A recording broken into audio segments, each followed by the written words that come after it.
I have a very typical Filipino immigrant story. My mom was recruited here due to the shortage of nurses in the 1970s. My father enlisted in the Philippines to go to Vietnam. They ended up on the north suburbs of Chicago, and they met there because there were so few Filipinos, and they planted their seeds there.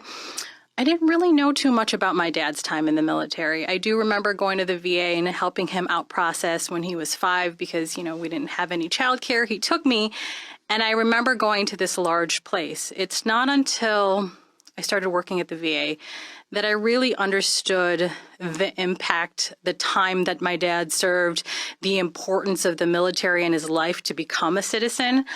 He was in the U.S. Navy. He was in there for 9 years, came straight from the Philippines, a very remote part of the Philippines, and enlisted in the U.S. Navy, got his citizenship, and came here. And it's not until I started working at the VA and I said, Dad, how come I don't know anything about the VA? How come I don't know anything about the time you served?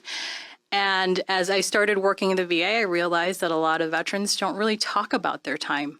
They don't talk about their military time. They don't talk about their enlistment. They don't really talk about it. And my dad was one of those people. I think my working at the VA the last 7 years has actually brought me closer to him because I got to find out a little bit about what it was like for him, leaving the Philippines at age 19, serving in the U.S. Navy for 9 years, and now it's part of my mission to help people like my father. He didn't go back and, get his benefits or health care until probably 8 or 9 years ago. So he kind of missed out on a huge portion of it. And I think part of my outreach to some of these underserved communities is to let them know that there are benefits there for them and their family.